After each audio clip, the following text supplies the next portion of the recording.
গ্রামীণ ফোন টেলিসময় অনুষ্ঠানে আপনাদের সবাইকে স্বাগত জানাচ্ছি। দেশে এবং দেশের বাইরে বসে যারা চ্যানেল আই এর এই অনুষ্ঠান দেখছেন তাদের সকলের জন্য আমাদের শুভেচ্ছা।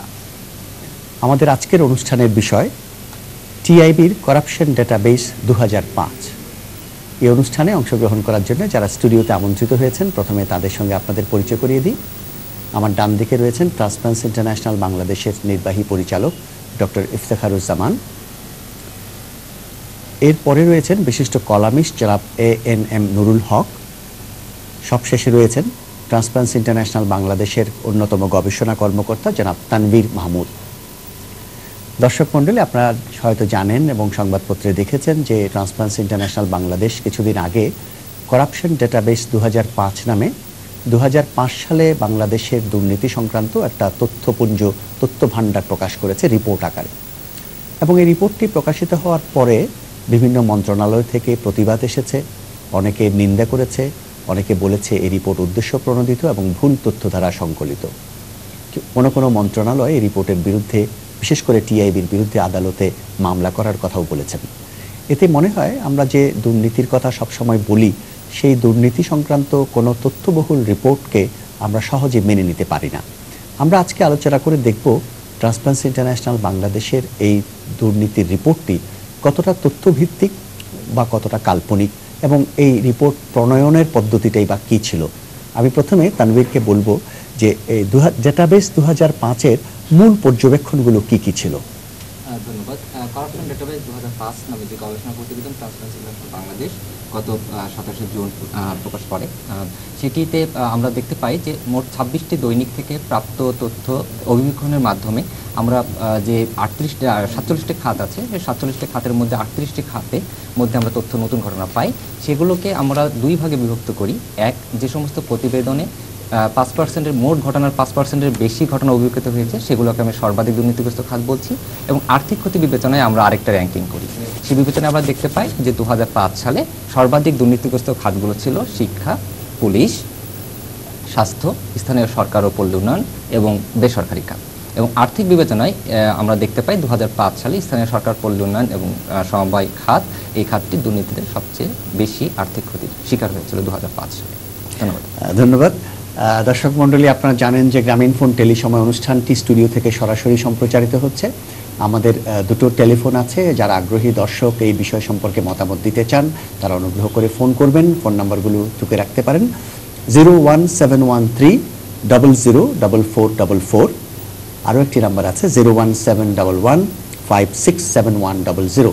দুটোই মোবাইল ফোন হলেও ল্যান্ডলাইন থেকে আমাদের সঙ্গে সংযোগ করা যাবে। আশা করি আগ্রহী দর্শকরা 15 মিনিট পরে ফোন করে তাদের মতামত দেওয়া শুরু করবেন। আমি তানভীর সাহেবকে আবার একটি প্রশ্ন করব। আপনি তো 2005 সালের রিপোর্টের একটা সারমর্ম বললেন।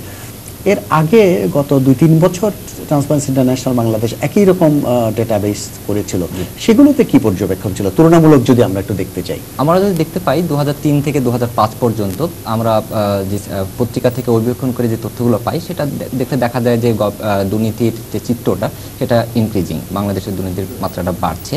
এবং আমরা যদি খাত বিবেচনা করি, যেমন 2003 সালে সর্বাধিক দুর্নীতিগ্রস্ত খাত একই ছিল, প্রায় পুলিশ, LGRD, এডুকেশন, হেলথ এবং প্রাইভেট। 2004 সালে সেই দুর্নীতিগ্রস্ত খাতগুলো ছিল শিক্ষা, এডুকেশন, পুলিশ, স্বাস্থ্য, LGRD এবং কমিউনিকেশন ইন্ডাস্ট্রি।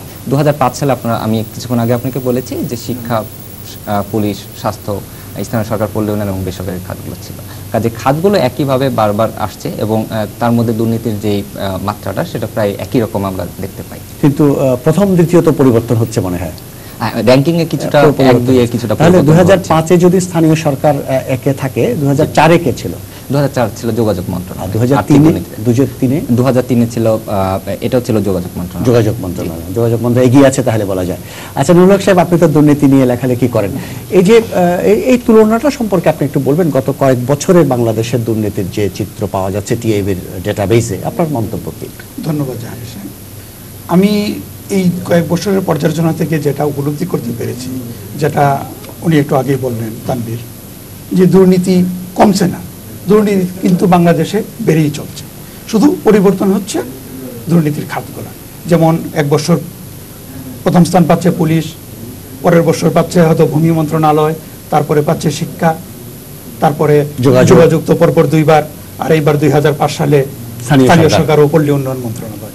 কিন্তু এখানে একটা জিনিস আমার কাছে ভাবতে অবাক লাগে যে কতগুলা খাত যেমন আমরা যুগ যুগ ধরে শুনে আসছি, পুলিশ, ভূমি মন্ত্রণালয় কিংবা ট্যাক্সেশন ডিপার্টমেন্ট, এগুলা কিন্তু যুগ যুগ ধরেই তারা দুর্নীতিবাজ, এটা সবাই আখ্যায়িত হয়ে আসছে। আখ্যায়িত হয়ে আসছে।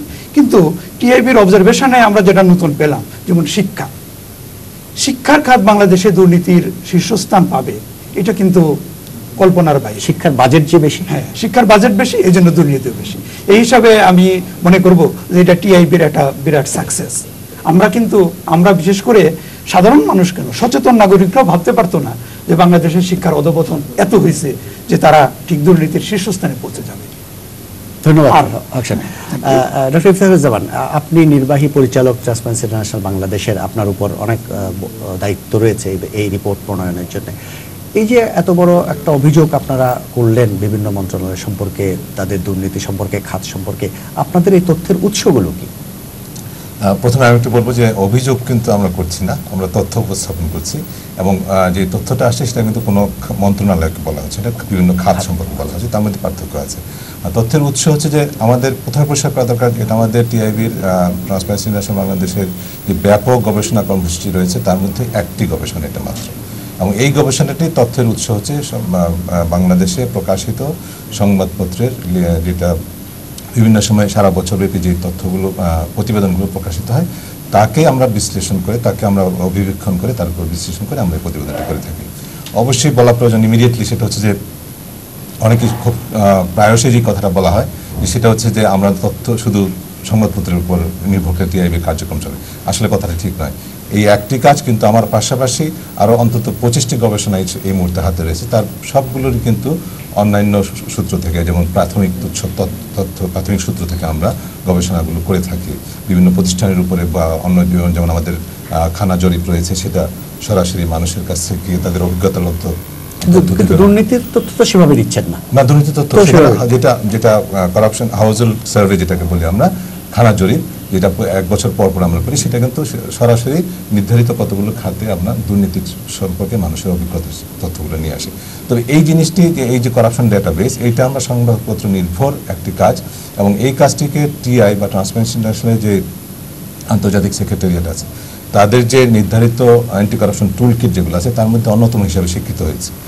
কারণ আমরা এটা কাজটাকে একটা অর্থপূর্ণভাবে উপস্থাপন করছি বলেই এটা যে মূল উৎসটা হচ্ছে যে এটা মানুষের কাছে দুর্নীতির ঘটনাগুলো সারা বছর যে পত্রপত্রিকা আসছে সেগুলোকে একটা বিশ্লেষণ, আমরা যেদিন পত্রিকাটা বের হয় সেদিন পড়ি, তারপর দিন তো আমার কাছে সেই তথ্যটা থাকে না। বছরের শেষে আমরা এটাকে বিশ্লেষণ করে একটা সার্বিক চিত্রটা মানুষের কাছে তুলে ধরি। এক হচ্ছে মানুষকে জানানো, আর দুই হচ্ছে যারা সংশ্লিষ্ট, যাদের হাতে বিষয়ে প্রতিকার বা প্রতিরোধমূলক ব্যবস্থা নেওয়ার সামর্থ্য রয়েছে, যারা দায়িত্ব রয়েছে, তাদেরকে একটু সজাগ করে দেওয়ার চেষ্টা করে, এবং তাদেরকে বলা যে আপনারা এই বিষয়ে। তার মানে এটা নিছক একটা খবরের সংকলন নয়? অবশ্যই নয়, এটা নিয়ে খবরের সংকলন, এখানে বিশ্লেষণ আছে, মানে অস্বীকার করার উপায় নেই। এটা তথ্য সূত্রটা হচ্ছে খবর, সংবাদ। তারপর আরো কাজ হচ্ছে, কিন্তু তারপর ব্যাপক কাজ হচ্ছে। আমরা সবগুলো তথ্য পত্রিকা, আমরা 26টি পত্রিকা থেকে আমরা তথ্য সংগ্রহ করে থাকি, যেটা পুরোপুরি সায়েন্টিফিক একটা মেথোলজির উপর নির্ভর করে তথ্যগুলোকে, প্রতিবেদনগুলোকে নির্ধারণ করা হয়। তারপরে যেটা করা হয়, যে কারণে আমরা চ্যালেঞ্জটা মুখোমুখি হতে আমরা সবসময় প্রস্তুত, সেটা হচ্ছে যে যাতে এই বিশ্লেষণটি সায়েন্টিফিক্যালি ভ্যালিড হয়, সেটা করার জন্য আমরা যেটা করি যে শতকরা 20 ভাগ, প্রাথমিক পর্যায়ে আমরা শতকরা 10 ভাগ হিসেবে শুরু করেছিলাম। আমরা সরাসরি এটা সত্যতা যাচাই করি, যেটাকে আমরা ইংরেজিতে করোবোরেশন বলি। সেটা যে কোনো যারা গবেষণার সাথে সম্পৃক্ত তারা জানবেন যে এই ধরনের কাজে শতকরা 10 ভাগ তথ্যকে যদি আমরা করোবোরেট করি বা সত্যতা যাচাই করি, সেটাকেই সায়েন্টিফিক্যালি ভ্যালিড ধরে নেওয়া যায়। সেই জায়গায় আমরা এখন এইবারের 2005-এর প্রতিবেদনটিকে শতকরা 20 ভাগ পর্যন্ত করেছি, যাচাই করেছি, এবং যাচাইয়ের পরেই সেগুলোকে আমরা। আচ্ছা, খুব ভালো পয়েন্ট এটা বলেন। 20 ভাগ যে যাচাই করতে গিয়েছেন, সেখানে কি ফলস কোনো কিছু পেয়েছেন? আমরা খুব কমই পেয়েছি, বিশেষ করে যে ধরনের কিছু ক্ষেত্রে যাদের বিরুদ্ধে অভিযোগ, যাদের সম্পর্কে প্রতিবেদনটা এসছে, তাদের ঊর্ধ্বতন কর্মকর্তা বা তারা হয়তো বলেছেন যেটা তারা বিশ্বাস করেন না, কিন্তু তার সপক্ষে কোনো তথ্য প্রমাণ দিতে পারেননি। এটা প্রায় 90 ভাগের ঊর্ধ্বে বেশি ক্ষেত্রে এটা হয়েছে, যার ফলে আমরা সেগুলোকে ধরে নিয়েছি যে এটার সত্যতা রয়েছে। আচ্ছা, রুনক সাহেব, 20 ভাগের আমরা পেলাম যে 20 ভাগ সরজমিনে যাচাই করতে গিয়ে মোটামুটি এক সেকেন্ড আরেকটু, সেটা হচ্ছে এই 20 ভাগ কিন্তু আমরা একটা যেটা র্যান্ডম Random sample দৈব চয়নের মাধ্যমে আমরা করেছেন। করেছি। আচ্ছা, আমি যেটা বলতে চাচ্ছিলাম এই যে 20 ভাগ সম্পর্কে আমি আর কথা বলবো না, যেহেতু এটা ভেরিফাই করা হয়েছে। Right. বাকি 80 ভাগের উপর ভিত্তি করে হয়তো রিপোর্টের একটা বড় অংশ আসছে।